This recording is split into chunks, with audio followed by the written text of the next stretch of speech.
website, and the people at my table said, I don't think we've ever had better food at a potluck. So I would sincerely like to invite all of you back. Bring the same dish. We came to I want to thank the Potluck Insurgency for organizing this. And I very much want to thank Joan and Tom Cook for hosting.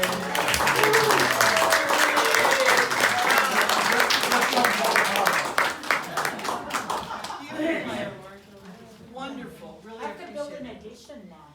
And of course, the big thanks goes to Jerry and Jenna for coming out and doing the presentation for us. Before we get started with that, we have a couple of announcements to make about things that are going on. So let's see, who's up first? Ed, would you like to talk about Sure. the J.C. Dems? I need to find Tom. Where's Tom? Tom? How do I turn this on? Do I just press one of these buttons? I bet. They're gonna want to know this real soon. Just gotta turn it on, there's a little slide switch on the side. Slide switch on the side. Slide. There you go. On the side. More or less technology. When it works. There's something. Oh, here. Oh, there it is. Right there. I bet that's it. Oh, excellent. Most excellent. Hello, everyone. I'm Ed Cranston. I chair the Johnson County Democrats, and it's great to see lots of Democrats in the same room. I just wanted to mention a couple things if you wanted to get involved. We do not plan on the cavalry coming. So we have started our Get Out the Vote already. Our theme is no off years. So for several months, we've been working together on a plan. It's been approved by our Central Committee unanimously, and we're going to be doing a lot of bold things here. The first thing that's already started is neighborhood captains. On June 1st, we had our training, for our workshop for that. There's a recording of that. So if you'd like to have that recording, let me know, and I will make sure that you can have access to that training. Also, right now we have 17 neighborhood captains set up already. So we want to build that and then really start strong in August, probably September. And what does that mean? Check out the training and you'll find out. You don't have to be doing everything for your neighborhood, but if you would be one of the leaders, I bet you could probably find some of your neighbors to help. These are also the different groups that we've already set up already. So we've got a lot of things going on. There's a way to fit in. In order to do that, our website, JC for Johnson County, Dems for Democrats, jcdems.org, go there. If you're not getting our newsletter, scroll to the bottom of that page and just sign up for our newsletter. That's the way you're going to find out all about our information. In order to get this done, we've set up a group called the Legacy Leadership Club. This is a fundraiser. And so far, we've had these speakers. We've had New Democrat Jim Leach, who was our first speaker. We had Pulitzer Prize winner Art Cullen. We've had Laura Bellin, probably the best political reporter in the state.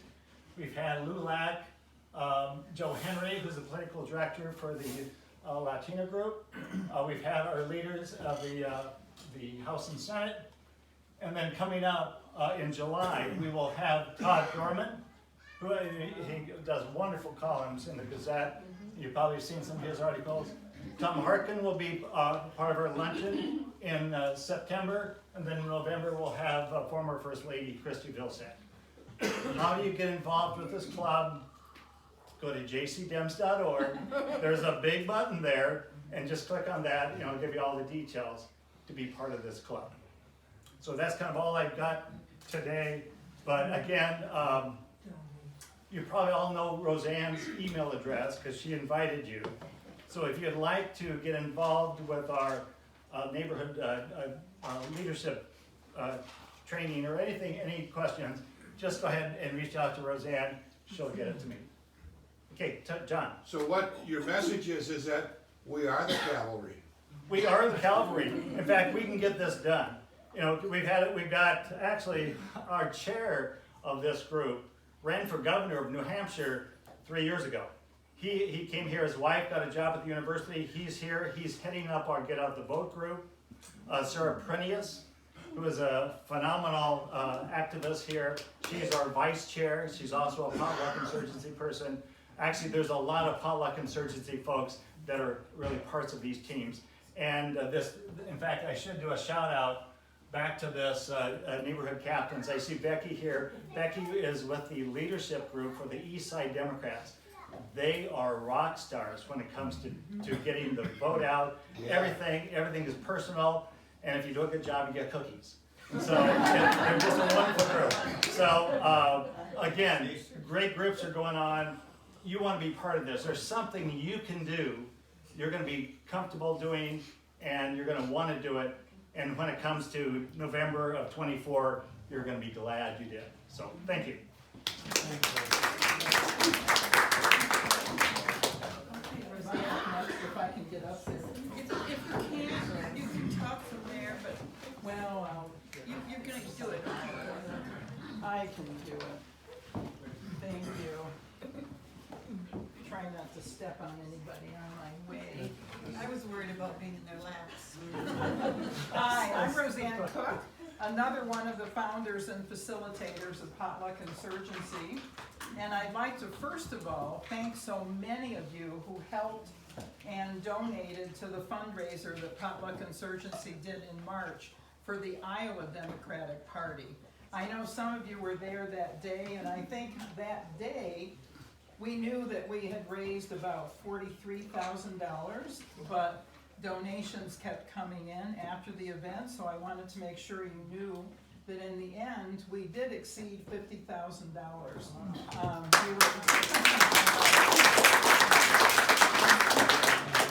We were at $52,000 actually, and we were able to keep our event costs down in part because of the generosity of Maggie's Pizza, who donated the pizza that day, and that was a huge help. So thank you to all of you who participated in that. It was just a wonderful event. And it inspired us to think that we should now help the Johnson County Democrats with their Get Out the Vote.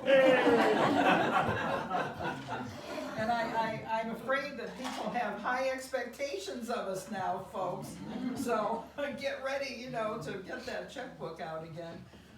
We are going to do a fundraiser for the Johnson County Democrats in November 12th. And we're just getting started. I'm not here to tell you tonight where it's going to be or who our keynote speaker is going to be. I know who our core team is that's going to work on it, and we're going to meet this coming Friday for the first time, and we'll start working on some of those details. But we do have a date, and I'm sure it will be a wonderful event, and we would certainly appreciate any support that you could give us on behalf or, for the support of the Johnson County Democrats. We believe, as Ed said, there's no cavalry coming.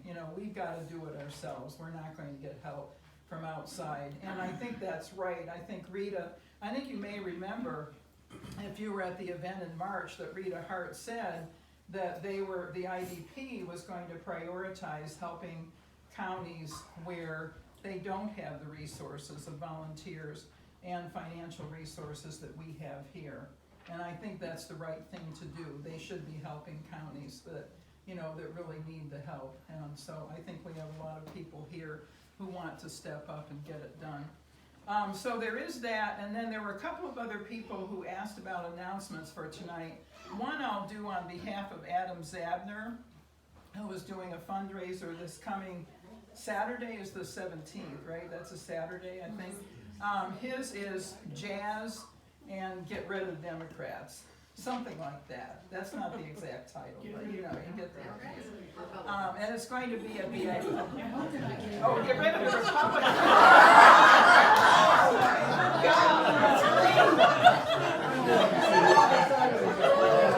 That's a cheap way of getting everybody's attention. Don't worry, I'll edit the video. I know, I just wanted you to know that you were listening. Good job. Yeah, Jazz and Get Rid of the Republicans. It's at the Octagonal Barn at 3 o'clock on Saturday. So, and Adam's fundraiser is to help elect, flip Democratic seats. I think his two keynote speakers are Molly Buck and Donahue, Molly Donahue. is it Molly Donahue?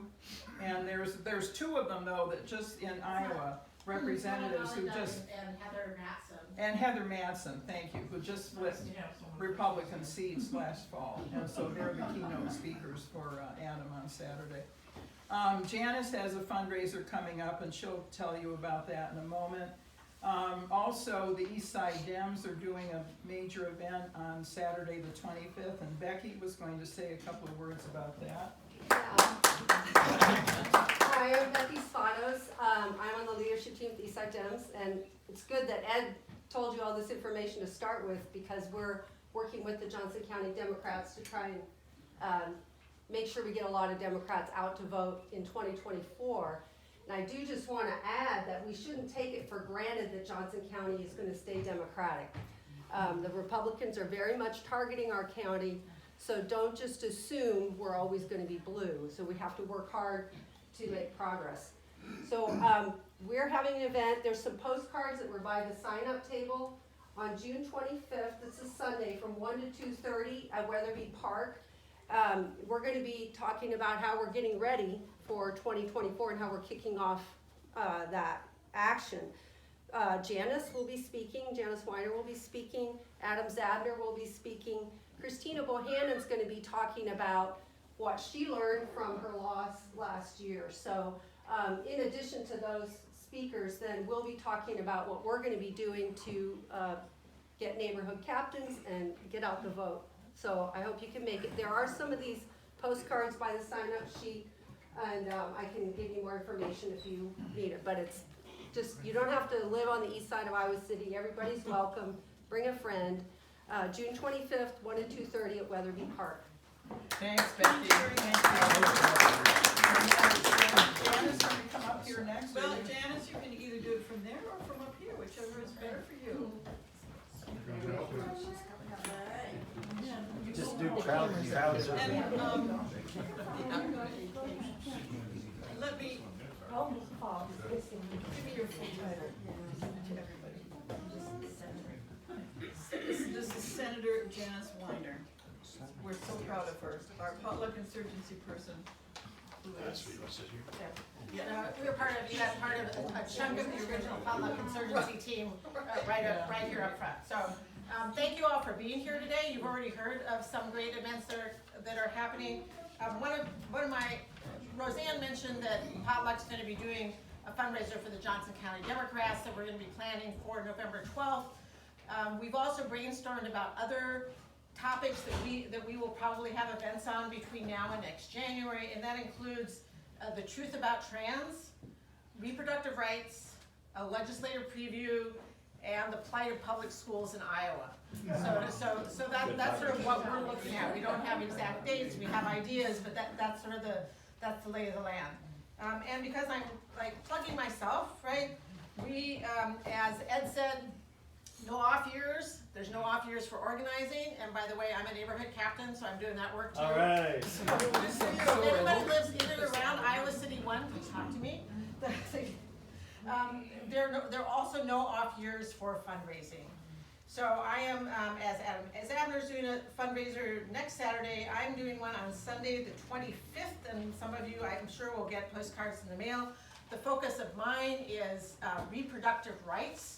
And the freedom to choose, because it's right. It will be on Sunday the 25th from 4 to 6 p.m. So you can go to the East Side Dems event at Weatherby Park, take a break, and then come on over to the East Side Environmental Education Center on Scott Boulevard. Christina Bohannon is going to talk about the legal lay of the land. This is right after the first anniversary of Dobbs, and we should right about then have gotten the decision from the Iowa Supreme Court on the governor's attempt to resurrect the 6-week ban. So we should know what we're heading into right now, and we have a lot of work to do, and nobody's coming to save us except us. So hope you will all show up. Even if you whoever you choose to give to, it may not be me, it may not be Adam, it may be the JC Dems, it doesn't matter. please dig deep, because we really need every penny to start taking back more seats in Iowa, so that we can, if anybody followed this last legislative session, we're all still standing, but there's more coming, so. Thank you. Anyway, that's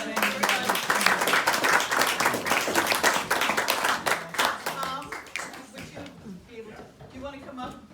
Well, I don't wanna risk anybody's life and limb by making. Oh, you can do it, Tom. Come on. There's a path, yeah, we made a path for you. Well, it's not the first time the crowd's We'll just pass him over. Yeah, You know, I'll like the take mosh pit. Sure.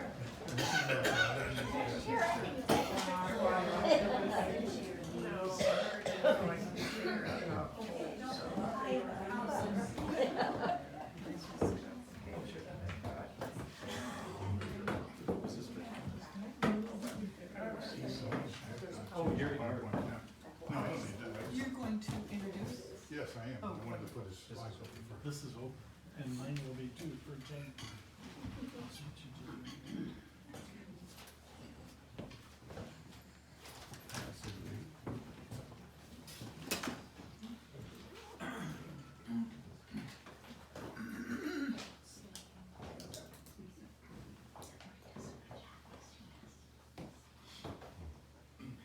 Just because you have a PhD doesn't mean you know how to work a computer. No, just ask your grandchildren. Jerry, that article, your article's right there on Oh, the top, Yeah. and you can tell everybody about that in the meantime. we sent it out to everybody today. That's Yeah, it, if correct. you had a chance to read the Gazette today, I have a column right here, and a good friend and colleague of mine, Gene Tockley, talked about the flood of 2008. As you know, it's 15-year anniversary, basically, when we had this august occasion. But I have to say, wow, I'm impressed with this group and humbled to be here, and thankful to be able to speak to you tonight. My thanks to the Cook kids, Tom and Joan, and Rosemary too. And thank you to Jane, Cranston, and Ed for helping to organize us, and thank you for all of you for coming. If you read this article, you're excused. So officially, I'm supposed to introduce Jerry, but here he is. I think everyone knows his reputation, and if we were to go through all of his qualifications and experience, it wouldn't be time for his presentation. So Jerry's gonna talk about our topic here, sustainable solutions. Thank you, Did Tom. my official duty. There won't be a test, don't worry. Tom, take but a yeah, picture. it's very Take a similar. picture of them. Go ahead. It's very similar to the editorial today. And we'll call it Sustainable Solutions. My gosh, the Potluck Insurgency is alive and well. I didn't know we moved the caucus up so early in the day. But this is what the caucuses used to be like, you know? Somewhere we lost our way. I don't know. But wow, it's really nice to be here and to see your faces. Sustainable solutions to climate change. 15 years ago today, I think on June 6th was over an inch in Lynn County. June 8th, about an inch and a half. June 12th, which would be, I guess, tomorrow, 15 years ago, was over 2-inch rainfall, and that was on top of a really wet, cold, snowy winter, so the ground was already saturated.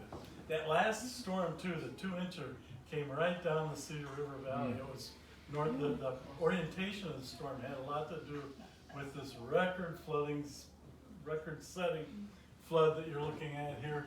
31 feet with the previous record at 20 feet, 140 cubic feet per second, 140,000 cubic feet per second. Previous record from 1961 was, I think, about 60,000 cubic feet per second. So it didn't break the record, it just shattered the record. And my colleague's column is a lot about, can it happen again? The climatology. And of course, the answer is yeah, it can happen. It can happen again, and there's some certain circumstances that make it more probable in the future. So that's just an opener for us to think about. This is from another triple Iowa graduate, Jim Hansen, a friend of mine, PhD in astronomy with James Van Allen. Recent plot, and as a backdrop, I just wanted to show you that it really started to get hotter even though we began to burn coal at the beginning of the Industrial Revolution. It really seems to have kicked in such that the temperature signal globally emerged from the noise about in the 1970s or 80s. Am I getting that? I don't know It doesn't show up, does it? You use your finger. Okay, about here. So the blue lines are the annual average temperatures. The anomaly simply means the difference off of a baseline. And you can see that it started going up in the 80s. They were warmer than before, the 90s and 2000s and so on and so on.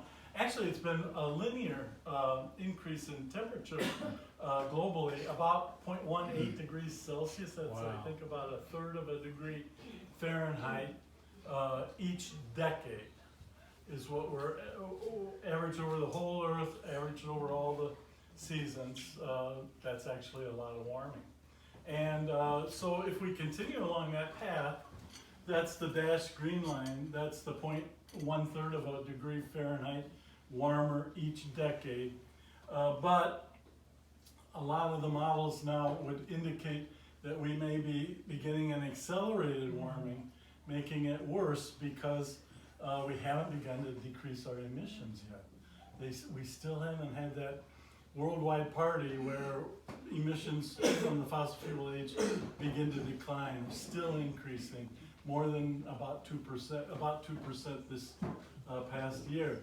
And also we're coming into an El Nino. It could be a strong one, and that raises the average temperature of the Earth because the surface of the oceans is somewhat, the warmer water is on the surface of the oceans. And that would mean if we had a super El Nino, we could go into this accelerated warming period. So part of my column was about all the good things that can happen if we act and how we can turn this into a positive development for people, the economy, and the environment.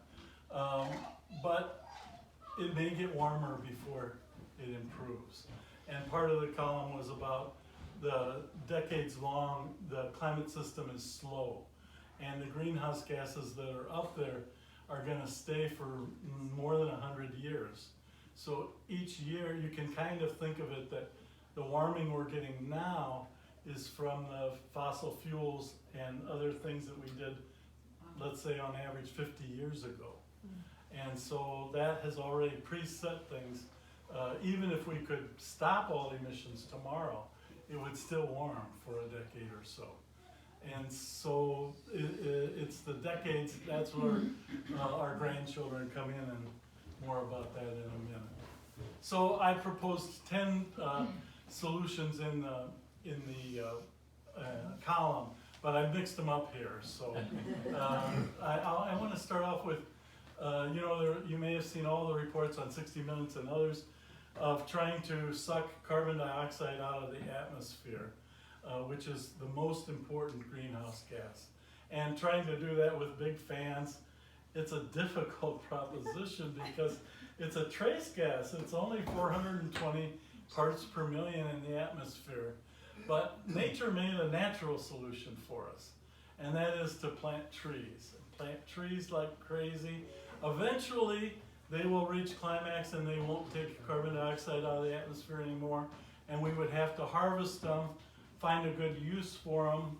For example, we could pyrolyze them, turn them into biochar, and use that as a soil amendment, put it right back on the forested land, and grow more. You'd have to replant again, and grow more forests to keep it going into the next 100 years. But massive reforestations are going on already. I'll show you a couple. And if for our part in Iowa, this last suggestion, and I talked about it in the column, carbon farms, we should be trying. We've lost half of our topsoil, half of our organic carbon since settlement days. I have a friend with a farm deeded in 1832 to the same family, the Garrettsons, down on English River. I think that's maybe the oldest farm at the beginning of settlement. But since that time, we've due to plowing the soil and erosion of wind and water, we've lost half our topsoil and half our organic carbon. It's time to put some back. That can't go on forever, or certainly shouldn't go on forever. So regenerative agriculture, no-till, rotating crops, putting animals back on the land, so the manure that actually helps with the ecology and biodiversity. Also, all of that is a part of the column if you get a chance. Globally, we've lost hundreds of millions of acres.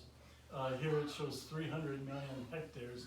That's about 700 million acres of forest since settlement times.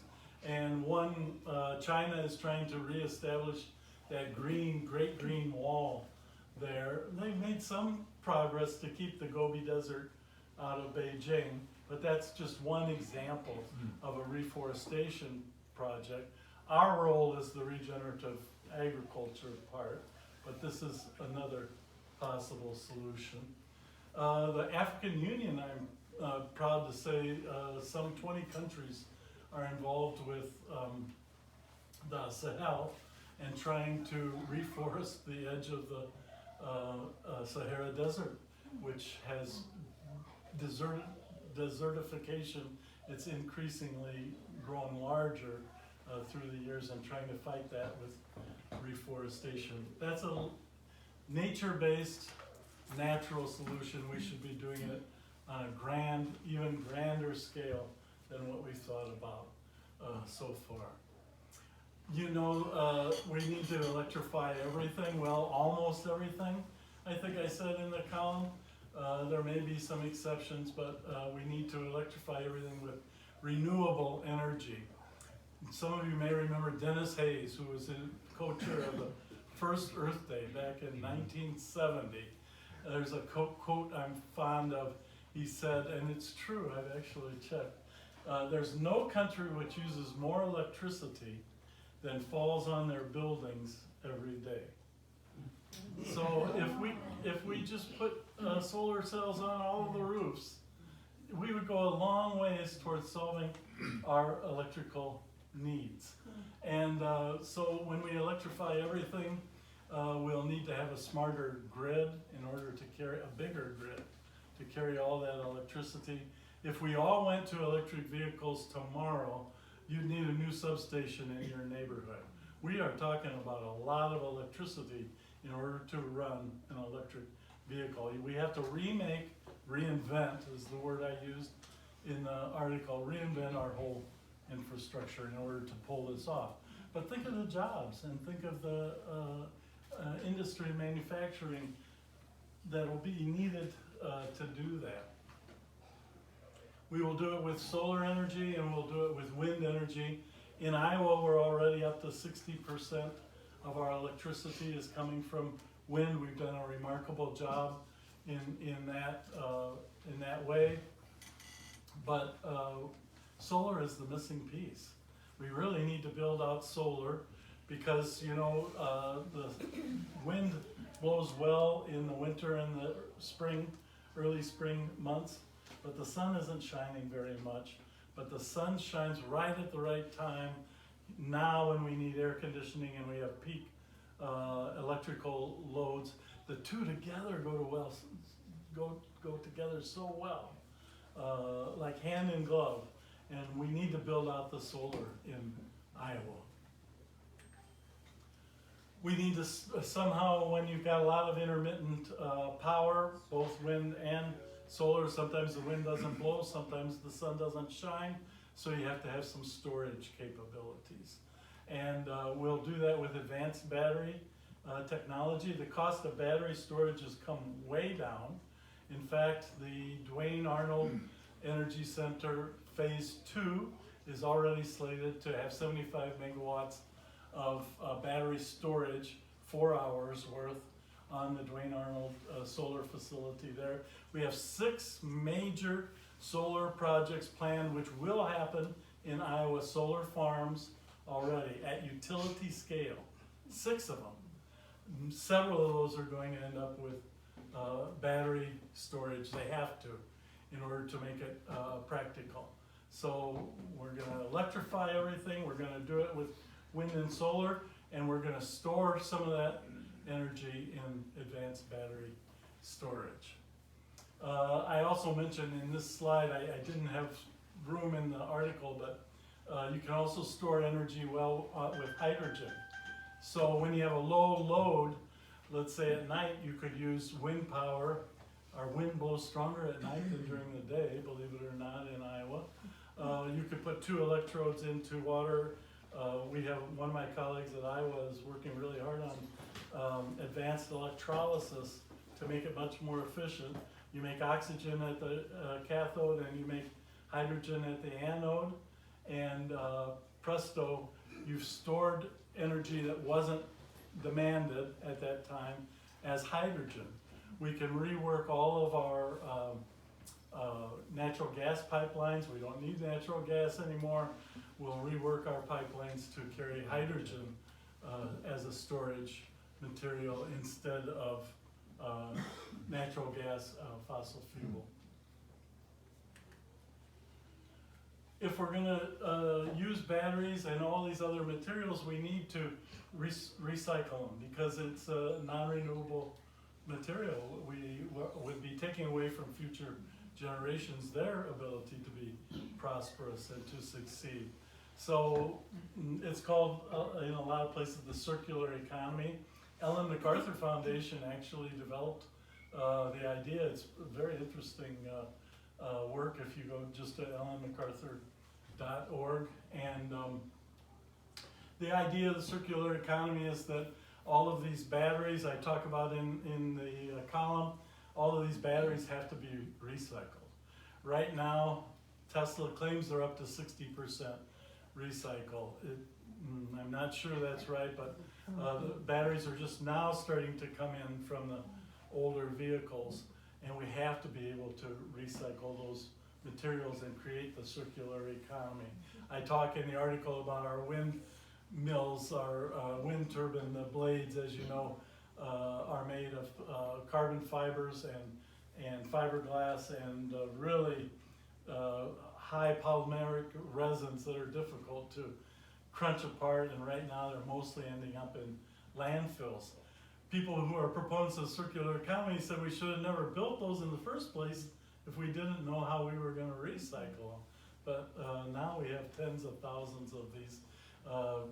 Average length is about a football field for each of those, and we got to figure out what to do with them. So we need to create a circular economy, begin to recycle everything. If we're going to use plastics, they got to be recycled. It's just unacceptable what's going on ecologically.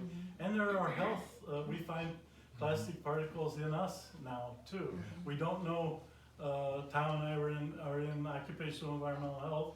We don't know what it, and Paul too, Paul Pomeran, we don't know what it does to us yet, but it's definitely there. And every time we use a plastic bottle, I just used one today actually, and you unscrew the cap, there's proof that you get plastic particles in your mouth when you drink from those. So recycle everything. There's a whole movement, Underwriters 2799, called Zero Waste to Landfill. When you really read it all the provisions, and Europe is very big on this too, the ISO, the International Standards Organization. They don't really mean zero waste to landfill. If you can imagine, I have my students do this as an exercise. For a month, they can't have any waste to landfill. And if you go through that exercise, you'll see just how difficult it is. You have to compost all the garbage. You have to make sure all the paper goes paper to energy or is somehow recycled. The cardboard, the bottles, the aluminum cans, everything to create zero waste to landfill. Well, we're not really ready for zero waste to landfill. John Deere is. My students have worked with John Deere on a number of projects, mostly in China, where they have zero waste to landfill. If you can imagine, we're doing it now, but really just at the forefront, and it has to become standard operating procedure. Rob Hogan and I have often commiserated, I see Rob in the back, that I started teaching about this in 1990, the first climate change class. Actually, Jim Van Allen was involved with us at that time, and he was a great proponent of beginning to act. But if you had told me in 1990 that here we are in 2023 that we'd have no comprehensive energy or climate legislation, I would have told you were crazy. Of course, you know, the writing is on the wall. It's going to be very clear, but we still haven't been able to do it. Guess what? We have maybe one bill that you could call it climate change legislation at the national level. What is it? The infrastructure bill. Well, Not the yes, but Inflation Reduction I was Act? thinking of the Inflation Reduction Act, which is completely misnomered. It really is a climate change bill. It's not legislation. There's no regulations. You know, we can't get regulations through thou shalt not. That's how it was when I grew up being an engineer. Becky, you know, we made regulations. It was not possible now. It's just a bunch of incentives. Carrots, not many sticks. Just carrots, carrots, carrots. Maybe it'll get the job done, but that's the only climate legislation we have, the Inflation Reduction Act, and no energy legislation whatsoever. The Department of Energy has a goal for 20% wind power in the country by 2030, which we could very well hit that goal, but even that, it's not legislative. So we need to get on the ball. That's why organizations like the East Side Dems, it's so important. We're starting from scratch on some of this stuff. Renewable energy is still 12%, the green, I don't know if you can see it, but the green part of the pie, that's our primary energy consumption. It's only 12% of the total today. Good things are happening, they're just not happening fast enough yet. And this green pie needs to knock out the blue one, the red one, and the gray one totally and expand. Nuclear is fine. Maybe we'll figure out how to do better nuclear, but it's not a solution. We need a solution much sooner than building out nuclear, and there are other problems associated with that. So let's rely on this one to knock out, wow, that's a big task, as you can see. What's blue and what's red? The blue is natural gas, the red is petroleum, and the gray is coal. Coal has come down, but the green has gone up, but it needs to completely usurp the pie diagram.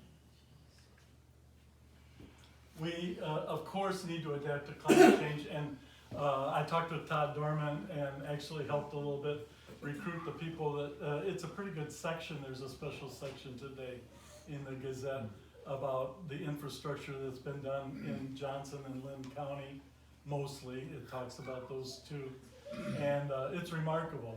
Iowa City has spent here more than $100 million alone on infrastructure to avoid future floods like we saw in 2008. Raising bridges, raising roads, lifting substations, all kind flood-proofing buildings. We haven't done increasing the flood, the size of the no-build zone in the flood. Cedar Falls has done some of that. I don't know about Lynn County. I think not. I don't think the floodplain rules have changed. Integrate food, energy, water nexus. Some were talking about Chris Jones getting forced out of the university, if you have followed that recently. And it really is about recognizing that food, energy, and water, everybody needs that.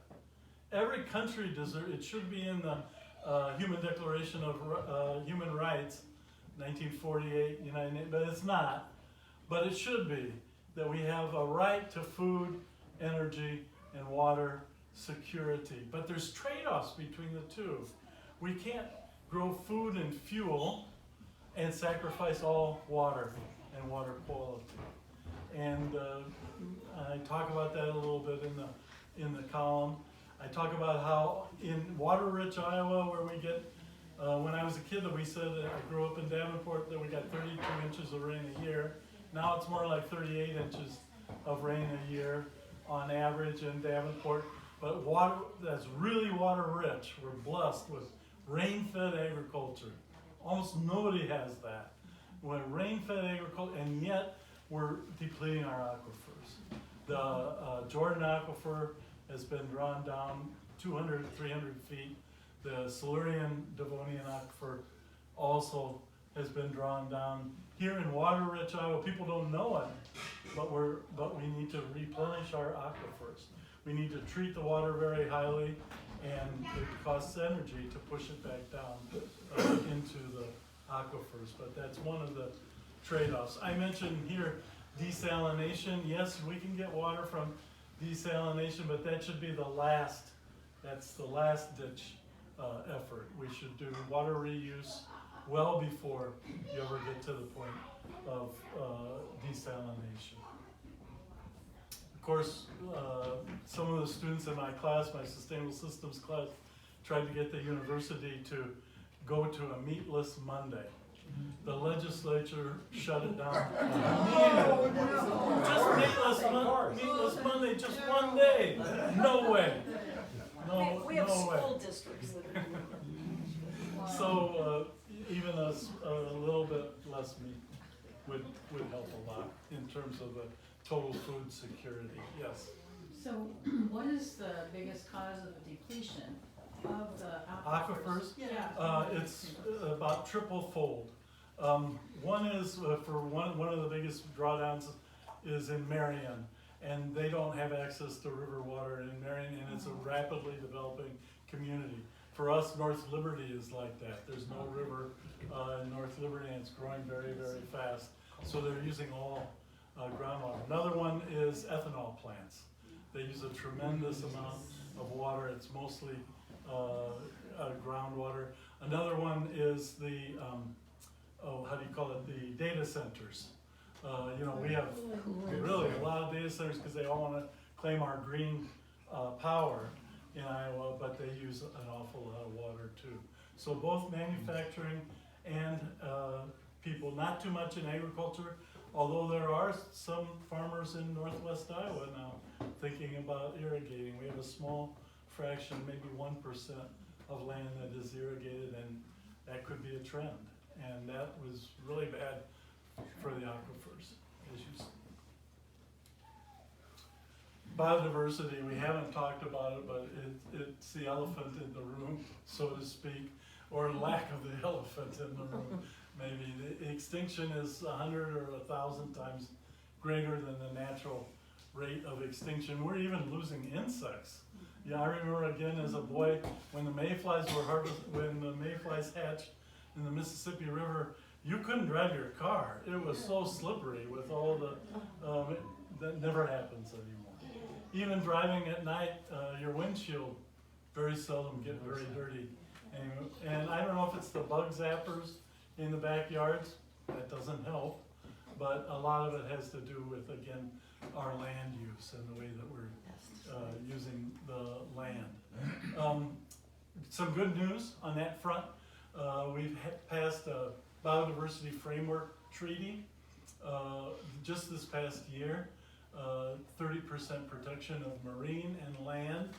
All the countries agreed, 197 countries have signed it. Right now we think if you put together all the forest preserves and marine preserves, we're at about 70% of the land globally is protected and about 10% of the oceans. And they've agreed to increase that to 30-30. One of my great hopes would be we could even go beyond that. E.O. Wilson died 2 Decembers ago, and I admired him a great deal. And he said we need half the earth protected, and it doesn't have to be in big blocks. It can be little corridors where rivers connect certain areas, but let's be happy we do have a goal, and all the countries signed it for a 30% protection. Support the UN development goals. You all know this very well. There's 17 goals. I carry them around in my wallet, actually, and the 17 goals are really speak to the entire human condition. Thank God we have a United Nations that at least is talking about, you can argue about how much progress we're making, but at least is talking about these goals. And I'm here to tell you we were making good progress until the pandemic. But the goals are end poverty in all its forms everywhere, end hunger, achieve food security, improve nutrition, ensure healthy lives and water. And contrary to popular belief, it's not about it's not a transfer payment from rich countries to poor. It's really about every country having their own plan and putting together and assembling. And yes, we have to help each other with those plans. And yes, there are some transfer payments, but in general, it's about bootstrapping, lifting yourself up. These 17 goals, and thank heavens we have them, but we're losing some ground, especially since the pandemic. The last one I had and talked about in the column too, changing hearts and opening minds, maybe the most difficult. We talk about 3 pillars of sustainability: economic, environmental, and social. And of the 3 pillars, by far the most important one is social. I am an environmental engineer, a chemical engineer by training. I edited for many years the journal called Environmental Science and Technology, with a big T in there for technology. But I would not call myself a technological optimist. A lot of the solutions we've talked about tonight are technological. But if we don't find out how to work together and talk to each other, really all is lost. That social pillar of sustainability is the most important one. And probably some would say maybe the most difficult to achieve too. I put a picture here of Lila June. She's standing at Standing Rock in the reservation in North Dakota. She's actually Navajo. If you go online, you can. She's quite an amazing person. But all the pleading that was done to try to stop the Dakota Access Pipeline. Forget about the carbon pipelines we're talking about now. I can make a plausible argument that there may be some role for those, but this one, the Dakota Access Pipeline, to take oil from the Alberta region all the way to eventually the Gulf Coast to be refined. The U.S. is the largest oil exporter of refined products in the world, bar none. Nobody's close to us. We're exporting all this oil that is coming down by pipeline, and they wouldn't listen to even a small movement of that pipeline for the Standing Rock Indian Reservation. That's a problem with listening. You know, we didn't really listen. And that's where it's got to start. I like everything by this woman, Sarah Van Gelder, if you've read some of her stuff. And she says, we can start difficult conversations by speaking from the heart and sharing our wish for a world where everyone is safe and free. And that's why I talked about my grandkids in the article too, and that these changes that we're talking about are doable. And we're gonna create a much, much better world. We really are. In making, historically, and making this transition, it's gonna look good for humanity. But we're acting too slowly. Good things are happening already. We have to get on the dime. We have to make it move faster. And yes, we have to be able to listen to each other, I think, to make it happen. Sustainable means continuous for all foreseeable future generations, not only our grandkids, but our kids' kids' kids. We're talking about forever, and the Sustainable Development Goals really are a formula for doing that. that's all I got today, but I hope we can generate some questions.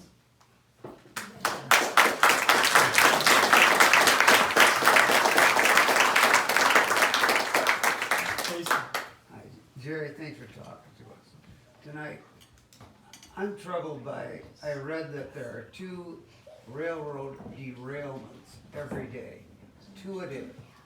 And I'm looking at these railroads carting petroleum products through our urban areas, across the Mississippi bridges. I see them, you know, and they scare the hell out of me.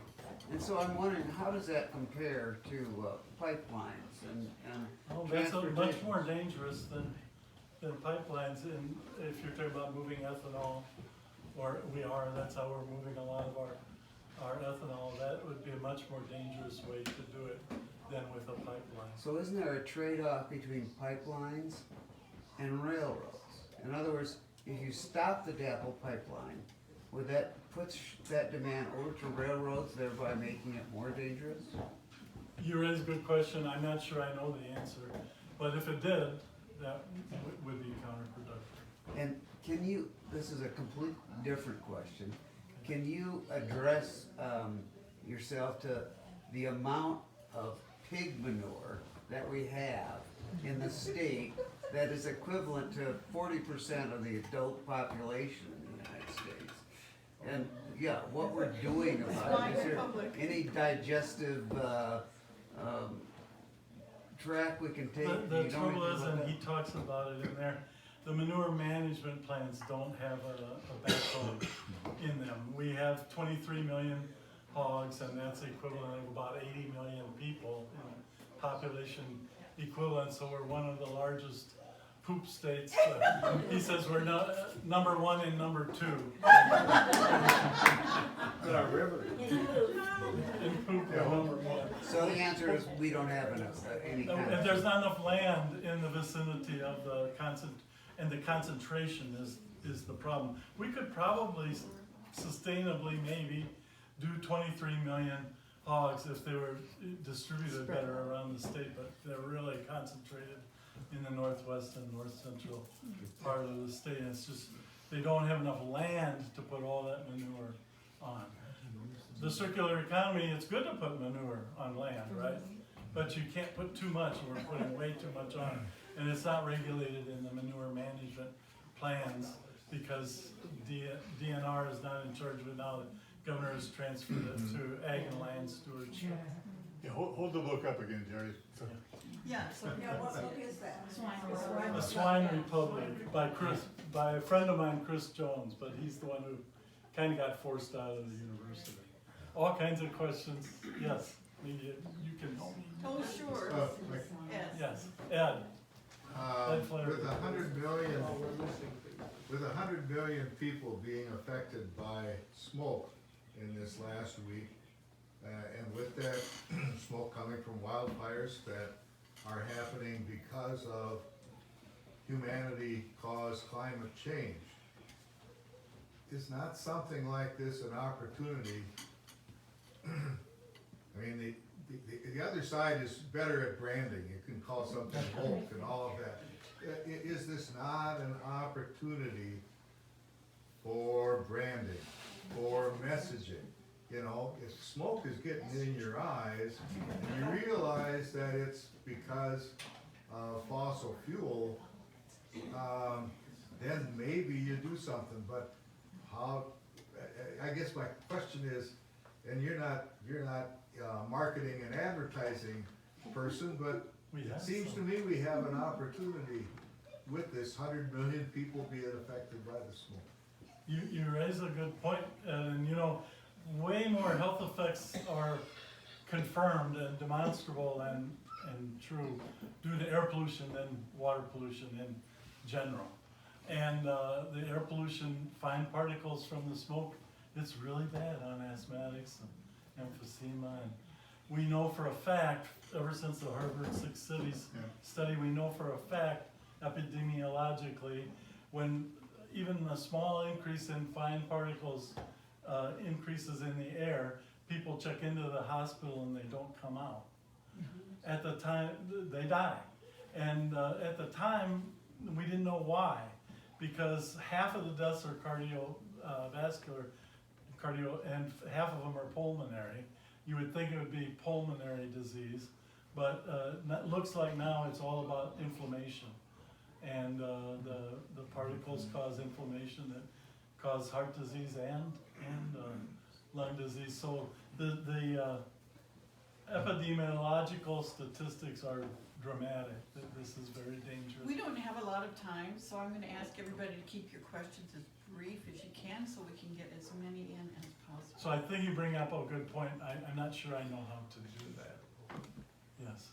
So what would be more effective, this is the short version, to try to push Mid-American to 100% renewables, or to convert households from natural gas usage to electric? I mean, you know which effort Gosh, is again, the I'd most have fruitful? to get out the pen, back of the envelope and work on that a little while. But it does seem like Mid-America has pledged to, there's 5 coal-fired, 5 or 6, is it? Their Robert, plan doesn't involve closing them though. Their new plan where they're talking about their high wind percentage, their wind prime plan, Yes, does not involve closing the coal lines. I thought they had announced that their long-term plan was to. No. But anyway, I would say that's the probably easiest thing to do is Is to get rid close of the those coal plants and coal-fired just plants. build. What would you build like, out what would you like us to do? What would you like to send us off with, that we could even, you know, Well, I attainable? think that, Keep meeting as the Right. Potluck Insurgency, right? just that this is, it may sound trite, does even to me, but this really is an opportunity, this transition. To change, we need to change everything. I use the word reinvent our entire infrastructure. It's gonna mean jobs, quality jobs, it's gonna mean a much, much better place to live. And for both humans and animals, both. And so we just need to get on the dime and do it. I am gonna jump on that too, though. I promised Pat Peterson, who couldn't be here tonight, that I would ask the question, and it piggybacks on what Jane just asked you. So I think a lot of us try to recycle, and if we can get a hold of an electric car, we'll purchase one, and, you know, we're trying to do things in our daily lives that will help, but it's clearly not enough to achieve the very ambitious goals that you've given us tonight. You know, the things that we really need to do to prepare this world for our grandchildren to live in. So what else can we be doing? What else do you think we can do besides, you know, whatever we're doing personally to achieve these goals that you've given us, this vision? I do think the personal effort that you described is the most important thing that we individually can do. You don't have to change the legislature, that's hard to do, but the obvious answer there is we gotta vote. We have to turn this thing around. People they have their heads in the sand. And that's very, very dangerous. Is it just the same? Maybe it's in some of the swine manure. It's a very dark place. Yes. The message you just said about redoing things and new jobs and so forth, Biden's been saying that. Yes. And yet there's no traction, and no belief, and no savable way of sending it. And the other Whereas thing that we others- haven't mentioned is there's a very strong emphasis on environmental justice. You know, we have Cancer Alley, and from Baton Rouge to New Orleans, and people are dying with 50% and more increased rates of every cancer they look at. And the Inflation Reduction Act, it's really half about environmental justice and trying to make some amends there. And again, he doesn't get any credit for that. I read an article in the New York Times a week ago where they did a study, and life expectancy is lower in red states. Oh, yeah. Mm-hmm. I didn't know that. Life expectancy. Well, Okay. yes, thank you so much. I want to, I just cannot thank you enough. I really think the scientists like Jerry are the heroes of our time. Yes.